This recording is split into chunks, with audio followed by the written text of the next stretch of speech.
I've got a piece up on TexasFootball.com. We're doing a thing each week. It's going to be it's Texas high school football inside the numbers.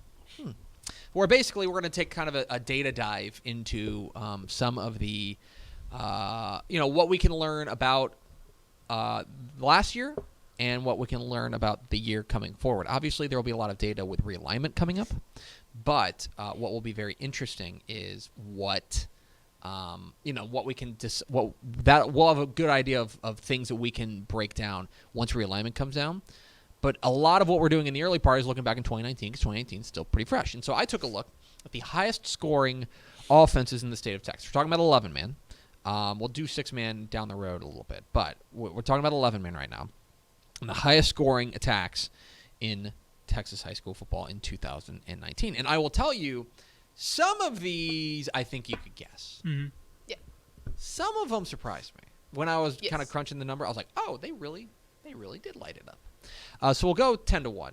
Number 10 was Highland Park. I don't think that's necessarily a surprise. Nope. I think Highland Park averaged 52.6 points per game.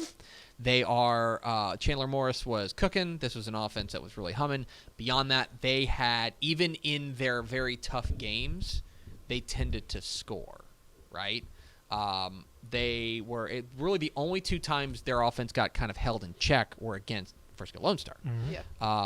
Lancaster held them down a little bit, but overall they were able to kind of light it up there. That Lancaster game went into overtime too, so that helped with the scoring aspect of it. Absolutely. So they are number 10. Number 9, Do it. San Saba Armadillos! The Armadillos of San Saba are number 9. They averaged 53 even points per game. And a lot of that, they did a lot of damage in the middle part of their schedule, where they were running up 55, 63, 70 on Snook. They were scoring in bunches. And then the one time, basically, they got held down was when they lost.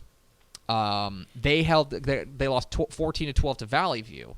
I know that I think Sean O'Keefe got a little nicked up in that game. Mm-hmm. Valley View came out with a terrific. We saw Valley View in person, and I mean, it was easy to see why Valley View was able to kind of match up with them and maybe hold them down. Yeah. But if you take away that game, their lowest scoring output in a game was 43 points against Valley Mills.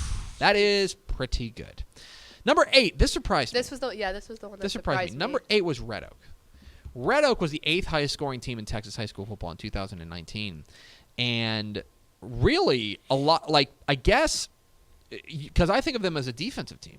But what they did was they made hay in district. They were pretty clearly, once they got past South Oak Cliff, in District 6-5A Division II, they were pretty clearly the dominant force. I mean, they beat Jefferson 77-0.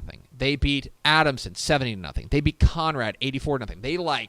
They rang up some numbers against those teams. And by the way, then they played Everman in the playoffs, and they hung 55. Mm-hmm. This was an offense that was really explosive. They were, I would say, the beneficiary of a schedule that we can now call manageable for them after the fact. But 53.3 points per game, it was really, really impressive from them. Number 7 on the list. Rebs are back, baby. It's Midland Lee. Midland Lee clocks in at number 7, 53.6 points per game. And Loic Fungi and the offense was humming. They were excellent. Obviously, they got an outstanding kind of breakout year from Mikey Serrano, their quarterback.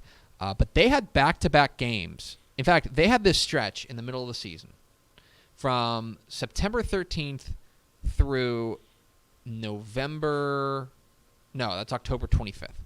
They had a 6-game stretch where they scored 55 or more points.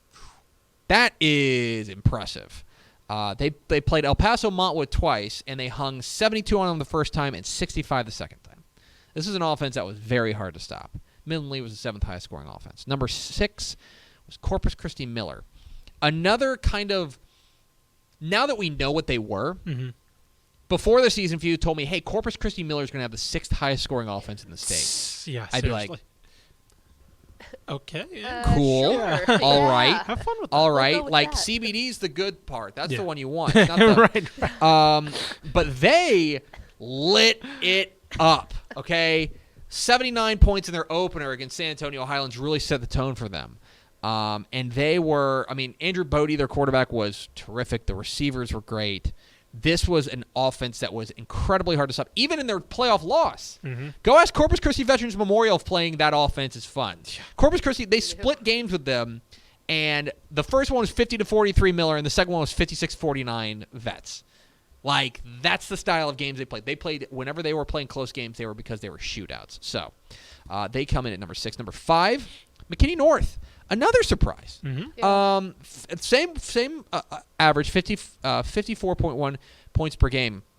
And another team that what's impressive to me is that they didn't make hay in their district. Like their district, they were in the district John Tyler with Mesquite Poteet. Like, they won the district, but what they were able to do was just consistently be excellent offensively. 56 points against Rockwell Heath, 62 points against Texas High, 63 points against Mesquite Poteet. I mean, they hung 70 in their playoff win over Magnolia West. One time they were held below 30 was against that great Lancaster defense. Lancaster defense, exactly. That's the only time they were held below 30. So McKinney North was I guess technically tied for 5th, Miller and North. Next up is a bunch of 2A teams. Shiner is next. Shiner averaged 55.6 points per game, and I don't think there's really any surprise there. This is a team we expected to be excellent. They were. They had an unbelievable running game with Danye Taylor, leading the way. Doug Brooks was excellent as well, and they were able to throw the ball a fair amount as well. This is an offense that was really humming, 55.6 points per game, and yeah, I mean, you look at even just their playoff games. They're like 77 points against Freer, 55 points against Hearn, and then they play Refugio, and obviously that game's pretty legendary down there in South Texas. But they scored 43 points. Yeah. 55.6 points per game. Just edging them, Panhandle. Panhandle's at number 3 at 55.7 points per game. Every game was a track meet with Panhandle. Exactly. Every single time they played, it was like, let's cut the brakes. Yeah. They were an offensive juggernaut in large part, thanks to their the way that their offense was able to light it up. Houston Heck was great. This was a team that really was outstanding, even in their losses. Right, they lost to Wellington 60-41. Yeah. Right. They lost to Stinnett West Texas 77-52. Mm-hmm. One's nuts. They lost their playoff game to Sundown 60-56. Like, they were humming offensively. They were the 3rd highest scoring team. So, into the top 2, which were just, by the way, by 0.1 point they were decided by. The 2nd highest scoring team in the state, San Augustine. The Wolves of San Augustine are the 2nd highest scoring team in the state, 57.6 points per game. They ran the ball really well. Kavorian Barnes and TJ Thomas Davis combined for more than 3,300 yards and 45 touchdowns on the ground. But I think that Jaden Hicks, their quarterback, was what made them even more explosive. Mm-hmm. That they were able to throw the ball. He threw for 2,000 yards and 32 touchdowns. Those passing numbers are not like overwhelming. There are guys who threw for 3,800 yards this year, right? But when you add that, and that's your like change up, that's what made them so dangerous. And San Augustine was the 2nd highest scoring team in the state. But the highest scoring team in the state in 2019, the Eagles of Humble Atascocita, Coach Craig Stump and company, averaged 57.7 points per game. And Bryce Matthews was incredible. Threw for 3,400 yards, I want to say. And he spread it around to a lot of different guys. They had 4 different receivers who in Dylan Robinson, Darius Edmonds, A.J. Bobb, and Landon King, who each had more than 600 yards receiving. They were held under 42 points once.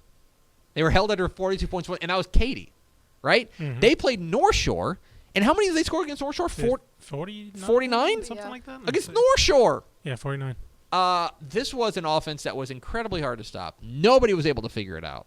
And so Humble Atascocita, the highest scoring offense in the state of Texas in 2019 for 11-man teams. So there you go. It's just nuts that's the these are the averages. The averages. They averaged. It's not they the rolled high out of point. bed Yeah. and scored 57 points. Yeah. Yeah. That's not the their averages. Yeah, That's exactly. nuts so, to think about. You can check out my piece on TexasFootball.com. The top 10 Texas high school football offenses in 2019. Coming up next week, we'll do the defenses.